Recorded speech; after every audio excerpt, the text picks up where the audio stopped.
Hi, hello ಸ್ಪರ್ಧಾ ಮಿತ್ರರೇ.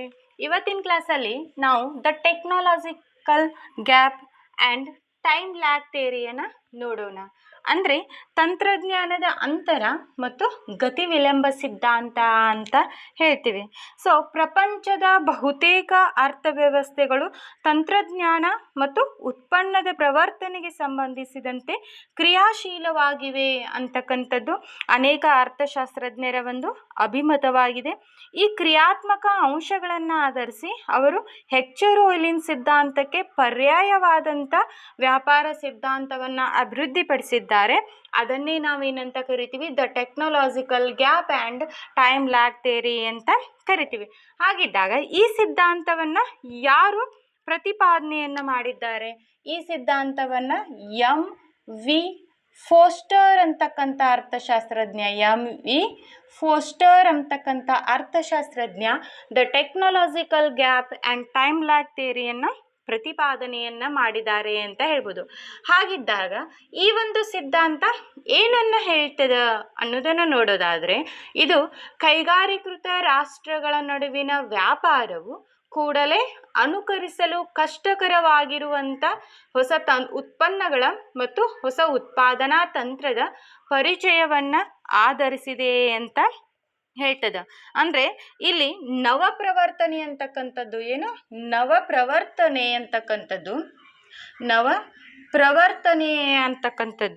ಆಧುನಿಕ ಉತ್ಪಾದನೆಯ ಕೇಂದ್ರ ಬಿಂದುವಾಗಿದೆ. ನವಪ್ರವರ್ತನೆ ಇಲ್ಲಿ ಆಧುನಿಕ ಉತ್ಪಾದನದ ಕೇಂದ್ರ ಬಿಂದುವಾಗಿದೆ ಅಂತೇಳಿ ಹೇಳ್ಬೋದು. ಸೊ ನವಪ್ರವರ್ತನೆ ಮತ್ತು ಹೊಸ ಸರಕುಗಳ ಹಾಗೂ ಹೊಸ ತಂತ್ರಜ್ಞಾನದ ಪರಿಚಯ ಇಲ್ಲಿ ನಿರಂತರವಾದಂತಹ ಪ್ರಕ್ರಿಯೆಯಾಗಿದೆ. ಯಾವ್ಯಾವುದು?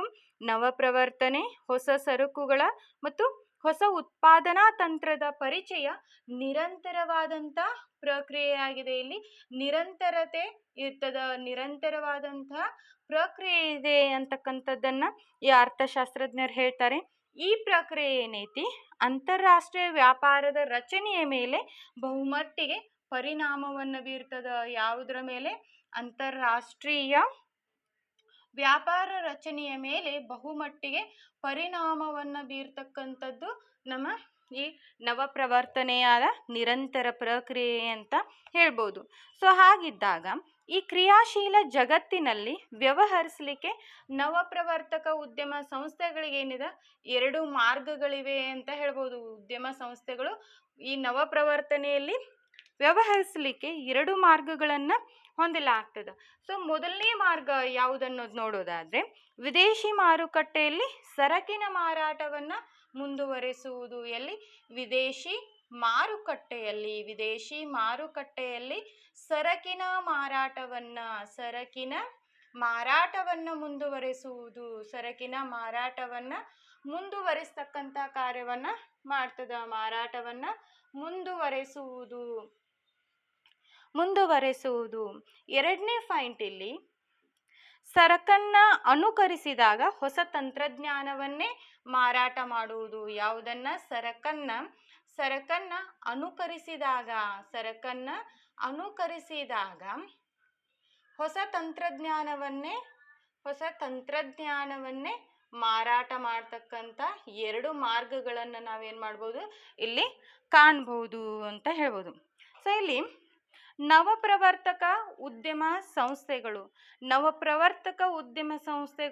ತಮಗೆ ನಿರಪೇಕ್ಷ ಅನುಕೂಲತೆ ಇರುವ ಹೊಸ ಸರಕುಗಳನ್ನು ಉತ್ಪಾದಿಸಲು ಪ್ರಾರಂಭಿಸುತ್ತದೆ ಮತ್ತು ಈ ಸರಕನ್ನು ಅನುಕರಿಸಲಾಗ್ತೈತಿ ಅಂತ ಹೇಳ್ಬೋದು.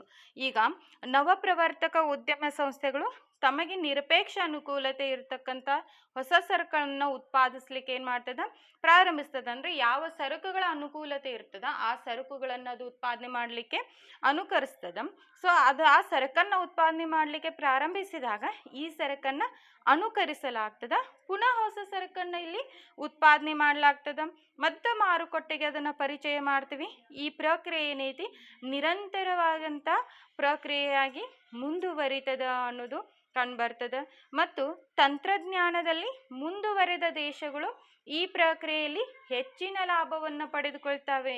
ತಂತ್ರಜ್ಞಾನದಲ್ಲಿ ಮುಂದುವರೆದಂತಹ ರಾಷ್ಟ್ರಗಳು ಈ ಒಂದು ಪ್ರಕ್ರಿಯೆಯಲ್ಲಿ ಹೆಚ್ಚಿನ ಲಾಭವನ್ನು ಪಡೆದುಕೊಳ್ತವ ಅಂತ ಹೇಳ್ಬೋದು. ಸೊ ನಿರಪೇಕ್ಷ ಅನುಕೂಲತೆಯ ಅವಧಿ ಎರಡು ಸಂಗತಿಗಳನ್ನು ಅವಲಂಬಿಸಿದೆ ಅಂತ ಹೇಳ್ತೀವಿ. ಇಲ್ಲಿ ಎರಡು ಸಂಗತಿಗಳನ್ನು ಅವಲಂಬಿಸಿದೆ. ಯಾವುದು? ನಿರಪೇಕ್ಷ ಅನುಕೂಲತೆಗಳು ಎರಡು ಸಂಗತಿಗಳನ್ನು ಅವಲಂಬಿಸಿದೆ ಅಂತ ಹೇಳ್ತೀವಿ. ಸೊ ಯಾವುವು ಎರಡು ಸಂಗತಿಗಳು ಯಾವುವು ಅನ್ನೋದನ್ನ ನಾವಿಲ್ಲಿ ನೋಡೋದಾದ್ರೆ, ಯಾವುದನ್ನೋದನ್ನ ಇಲ್ಲಿ ನೋಡೋದಾದ್ರೆ ಫಸ್ಟು ಇಲ್ಲಿ ನವಪ್ರವರ್ತಕ ಅಂತ ಬರ್ತದೆ. ನವಪ್ರವರ್ತಕ ಮತ್ತು ಅನುಕರಿಸುವ ದೇಶಗಳ ನಡುವೆ, ನವಪ್ರವರ್ತಕ ಮತ್ತು ಅನುಕರಿಸುವ ದೇಶಗಳ ನಡುವೆ ತಂತ್ರಜ್ಞಾನದ ಅಂತರ. ಅನುಕರಿಸುವ ದೇಶಗಳ ನಡುವೆ ತಂತ್ರಜ್ಞಾನದ ಅಂತರ ಇರತಕ್ಕಂಥದ್ದು. ಎರಡನೆಯದು ಹೊಸ ತಂತ್ರಜ್ಞಾನದ ಪರಿಚಯ. ಹೊಸ ತಂತ್ರಜ್ಞಾನದ ಪರಿಚಯವನ್ನು ಮಾಡಲಾಗ್ತದೆ. ಹೊಸ ತಂತ್ರಜ್ಞಾನದ ಪರಿಚಯ ಮತ್ತು ಅದರ ಅನುಕರಣೆಯ ನಡುವಿನ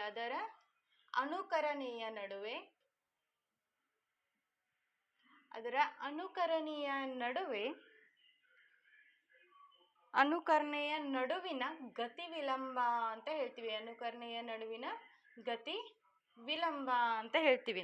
ಅಂದರೆ ಈ ನಿರಪೇಕ್ಷ ಅನುಕೂಲತೆಯ ಅವಧಿ ಎರಡು ಸಂಗತಿಗಳನ್ನು ಅವಲಂಬಿಸಿದೆ ಅಂತ ಹೇಳ್ತೀವಿ. ಯಾವುವು ಎರಡು ಸಂಗತಿಗಳು? ಒಂದನೇದು ನವಪ್ರವರ್ತಕ ಮತ್ತು ಅನುಕರಿಸುವ ದೇಶಗಳ ನಡುವೆ ತಂತ್ರಜ್ಞಾನದ ಅಂತರ. ಎರಡನೇದು ಹೊಸ ತಂತ್ರಜ್ಞಾನದ ಪರಿಚಯ ಮತ್ತು ಅದರ ಅನುಕರಣೆಯ ನಡುವಿನ ಗತಿ ವಿಳಂಬ ಅಂತ ಹೇಳ್ತೀವಿ. ಈ ಅನುಕರಿಸುವ ದೇಶಗಳು ಎಷ್ಟು ಕ್ರಿಯಾಶೀಲವಾಗಿವೆ ಎಂಬುದನ್ನು ತಂತ್ರಜ್ಞಾನದ ಅಂತರವು ಅವಲಂಬಿಸಿದೆ. ಒಂದು ದೇಶ ಎಷ್ಟು ಕ್ರಿಯಾಶೀಲವಾಗಿದೆ ಎಂಬುದು ಹೊಸ ಸರಕುಗಳ ಮತ್ತು ಹೊಸ ತಂತ್ರಜ್ಞಾನದ ನವಪ್ರವರ್ತನೆಗೆ ಮತ್ತು ಇತರೆ ದೇಶಗಳು ಮಾಡುವ ನವಪ್ರವರ್ತನೆಗಳನ್ನು ಅನುಕರಿಸಲು ಅವು ತೆಗೆದುಕೊಳ್ತಕ್ಕಂಥ ಸಮಯದಿಂದ ನಿರ್ಧರಿಸಲ್ಪಡ್ತದೆ. ಅಂದರೆ ಈಗ ಒಂದು ದೇಶ ನವಪ್ರವರ್ತನೆಗೆ ಮತ್ತು ಅನುಕರಣೆಗೆ ಕಡಿಮೆ ಅವಧಿಯನ್ನು ತೆಗೆದುಕೊಂಡ್ರೆ ಅದು ಹೆಚ್ಚು ಕ್ರಿಯಾಶೀಲವಾಗಿದೆ ಅಂತ ಹೇಳ್ತೀವಿ. ತದ್ವಿರುದ್ಧವಾಗಿ ನವಪ್ರವರ್ತನೆಗೆ ಮತ್ತು ಅನುಕರಣೆಗೆ ಹೆಚ್ಚು ಅವಧಿಯನ್ನು ತೆಗೆದುಕೊಂಡ್ರೆ ಆ ದೇಶ ಕಡಿಮೆ ಕ್ರಿಯಾಶೀಲವಾಗಿದೆ ಎಂಬ ಅರ್ಥವನ್ನು ನಾವಿಲ್ಲಿ ಕಾಣಲಾಗ್ತದೆ. ಸೊ ಫಾರ್ ಎಕ್ಸಾಂಪಲ್, ಎರಡನೇ ಮಹಾಯುದ್ಧದ ನಂತರದ ಅವಧಿಯಲ್ಲಿ ಸ್ಥಾವರಗಳ ಯಂತ್ರೋಪಕರಣಗಳ ಆಧುನೀಕರಣಕ್ಕಾಗಿ ದೊಡ್ಡ ಪ್ರಮಾಣದ ವೆಚ್ಚವನ್ನು ಕುಗ್ಗು ಪ್ರಸರಣದ ನೀತಿಗಳು ತಡೆಗಟ್ಟಿದವು. ತದ್ವಿರುದ್ಧವಾಗಿ ಏನಾಗ್ತದೆ? ಜಪಾನಿನ ಅರ್ಥವ್ಯವಸ್ಥೆ ಹೆಚ್ಚಿನ ದರ್ಜೆಯ ಕ್ರಿಯಾಶೀಲತೆಗೆ ಸಾಕ್ಷಿಯಾಗಿದೆ ಅಂತ ಇಲ್ಲಿ ಹೇಳ್ಬೋದು. ಇದು ಒಟ್ಟು ರಾಷ್ಟ್ರೀಯ ಉತ್ಪನ್ನಕ್ಕೆ ಉನ್ನತ ಅನುಪಾತದ ಹೂಡಿಕೆಯನ್ನು ಮತ್ತು ವೇಗದ ದರದ ನವಪ್ರವರ್ತನೆಯನ್ನು ಹೊಂದಿದೆ ಅಂತೇಳಿ ಸೋಡರ್ಸ್ಟೇನ್ ಅಂತಕ್ಕಂಥ ಇನ್ನೋರ್ವ ಅರ್ಥಶಾಸ್ತ್ರಜ್ಞ ಅಭಿಪ್ರಾಯಪಟ್ಟಿದ್ದಾನೆ ಅಂತ ಹೇಳ್ತೀವಿ. ಸೊ ಒಟ್ಟಾರೆಯಾಗಿ the technological gap and time lag theory ಅಂತಕ್ಕಂಥದ್ದು MV ಫೋಸ್ಟರ್ ಪ್ರತಿಪಾದಿಸಿದಂಥ ಒಂದು ಪ್ರಮುಖವಾದಂಥ ಸಿದ್ಧಾಂತವಾಗೈತಿ. ಈ ಸಿದ್ಧಾಂತ ತಂತ್ರಜ್ಞಾನ ಮತ್ತು ಉತ್ಪನ್ನದ ಪ್ರವರ್ತನೆಗೆ ಸಂಬಂಧಿಸಿದಂತೆ ಕ್ರಿಯಾಶೀಲವಾಗಿದೆ ಅಂತಕ್ಕಂಥ ಒಂದು ಸಿದ್ಧಾಂತವಾಗಿದೆ. ಇದಿಷ್ಟು the technological gap and time lag ಥಿಯರಿಯ ಒಂದು ವಿವರಣೆ ಅಂತ ಹೇಳ್ಬೋದು. ನೆಕ್ಸ್ಟ್ ಕ್ಲಾಸಲ್ಲಿ ಮತ್ತೆ ಕಂಟಿನ್ಯೂ ಮಾಡೋಣ. Thank you. Please subscribe my channel and share the videos. Thank you.